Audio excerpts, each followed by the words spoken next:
मैं 5-5 करोड़ रुपए तुम दोनों लोगों को देकर जा रहा हूं। अब 5 साल बाद लौटूंगा। इन 5 सालों में इस पैसे का जो भी सबसे बेहतर इस्तेमाल करेगा, मेरी कंपनी का असली हकदार भी वही होगा। वही मेरी कंपनी चलाएगा। ये 1 करोड़ रुपए हैं।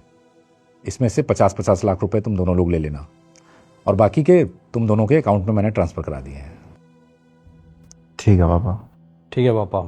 और आप देखना, जब आप 5 साल बाद लौटोगे ना, मुझे पहचान भी नहीं पाओगे। अच्छा, बहुत अच्छी बात है।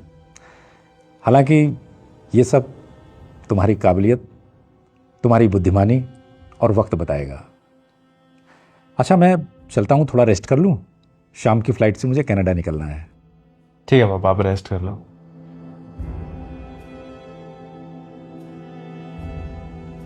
भाई पापा ने तो मौज कर दी। अब देखियो 5 करोड़ से 50 करोड़ कैसे बनाता हूँ मैं। ऐसा क्या करेगा तुम? सबसे पहले तो एक गाड़ी खरीदूंगा, उसके बाद दोस्तों के साथ ट्रिप पे जाऊंगा, और जो बाकी का पैसा बचेगा उसे ट्रेडिंग में लगा दूंगा। रातों रात ना पैसे डबल कर दूंगा। तू देखियो, अगर 5 से 50 नहीं बनाए ना, फिर बोलना। और फिर 5 साल बाद जब पापा आएंगे, वो आते ही कंपनी मुझे दे देंगे। रातों रात लोग रोड पे भी आ जाते हैं इस ट्रेडिंग के चक्कर में। अरे भाई, मुझे मत सिखा। जो लोग रोड पर आते हैं ना, उन्हें मैं अच्छी तरह से जानता हूँ। उनमें दिमाग तो होता नहीं है, कैसे पैसे लगाने कैसे नहीं। मैंने बहुत वीडियो देखी है, मुझे अच्छी तरह से पता है कि पैसा कहाँ लगाना है, कब लगाना है, कैसे लगाना है। अच्छा मेरी छोड़, तू बता, तू क्या करेगा इन पैसों का? मैं सबसे पहले तो किसी फाइनेंस एडवाइज़र से एडवाइस लूँगा कि मुझे पैसा कहाँ इन्वेस्ट करना चाहिए, किसी प्रॉपर्टी में, म्यूचुअल फंड में, या मुझे खुद का काम शुरू करना चाहिए। अरे यार, तू अभी भी तेरी वो बुड्ढो वाली सोच है क्या?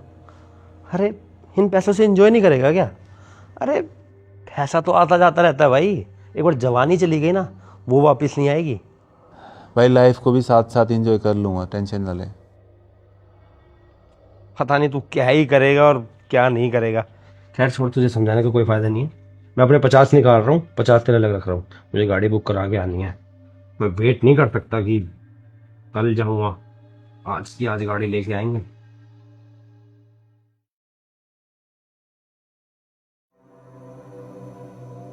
तो आज पूरे 5 साल हो गए। ये बताओ कि तुम लोगों ने उन 5-5 करोड़ रुपयों का क्या किया। तुम दोनों के पास कितने कितने रुपए हो गए? सबसे पहले तुम बताओ सागर। पापा मैं सच बताऊँ तो मेरे पास तो कुछ भी नहीं है। कुछ भी नहीं है? ये कैसे हो गया?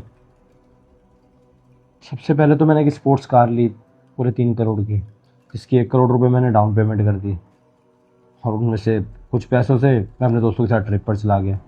बाकी के जो पैसे बचे वो मैंने ट्रेडिंग में लगा दिए, जो रातों रात डूब गए। अब आपसे तो क्या ही छुपाना, अब मेरे पास इतने पैसे भी नहीं है कि मैं गाड़ी की ईएमआई भर सकूं। अरे, पैसा तुम्हारे पास एक नहीं है और दिखने से ऐसा लग रहा है जैसे तुम महीने के लाखों कमा रहे हो। ये तो बात है पापा, लोगों को दिखाने के चक्कर में कि मेरे पास महंगी गाड़ी है, महंगे कपड़े पहन रहा हूँ, एक अच्छा लाइफस्टाइल जी रहा हूँ, इस दिखावे ने तो मार दिया मुझे।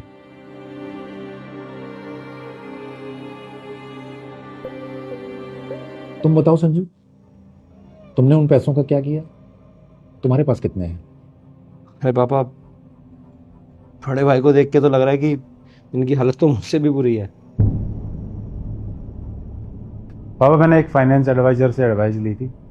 उसने जहाँ बोला मैंने वहाँ प्रॉपर्टी में इन्वेस्ट किया, कुछ म्यूचुअल फंड में इन्वेस्ट किया, और बचे हुए पैसे से मैंने एक जनरल स्टोर ओपन किया, अपने एरिया का सबसे बड़ा। अरे वाह। तो जरा वैल्यू बताना इसकी कि 5 करोड़ अब कितने हो गए होंगे? जो प्रॉपर्टी ली थी उसकी वैल्यू 2.5 गुना हो गई है पापा। 2 करोड़ इन्वेस्ट किए थे तो उसकी वैल्यू ऑलमोस्ट 5 करोड़ के आसपास है। म्यूचुअल फंड में इन्वेस्ट किया था तो वहाँ भी रिटर्न 15 से 18% आ रहा था, तो वो भी डबल से ज़्यादा हो गई है। और जो मैंने स्टोर ओपन किया था उसकी 3 से 4 लाख रुपए महीने की इनकम है। अगर आज मैं उसको सेल करूँ तो वो भी 2 करोड़ का आराम से निकल जाएगा। बहुत अच्छे बेटे, मान गए तुम्हें। लेकिन बेटे, तुमने इन पैसों से कोई महंगी सी गाड़ी क्यों नहीं ली? ये सब कुछ तुम भी तो कर सकते थे। महंगे कपड़े, महंगी गाड़ी, दोस्तों के साथ ट्रिप, तुमने ये सब क्यों नहीं किया? हाँ पापा, कर तो सकता था, लेकिन मेरा मानना है कि पहले अपनी इनकम बढ़ाओ, ना कि खर्चे। आपने जो भी पैसा दिया था वो ऑलमोस्ट डबल हो गया है, और मेरी महीने की 3 से 4 लाख रुपए की इनकम भी हो गई है। आज मैं जैसे चाहूँ रह सकता हूँ, अच्छे कपड़े, अच्छी ट्रिप, कुछ भी कर सकता हूँ। और अगर आज मैं चाहूँ अपनी उस 5 करोड़ की प्रॉपर्टी को बेच के एक अच्छा घर और एक अच्छी गाड़ी भी ले सकता हूँ, बिना किसी EMI के। बिल्कुल सही कहा तुमने। हमें सबसे पहले अपनी आमदनी बढ़ानी चाहिए, ना कि खर्चे। समझ में आया कुछ? हाँ पाप, समझ गया। तो फिर शर्त के मुताबिक ये कंपनी अब संजू चलाएगा। हाँ पापा, वो बनता भी है, क्योंकि मैंने तो सब कुछ खराब कर दिया। भैया को आपने जो पैसे दिए थे वो उन्होंने डबल कर दिए, तो असली हकदार तो कंपनी के भैया ही होने चाहिए।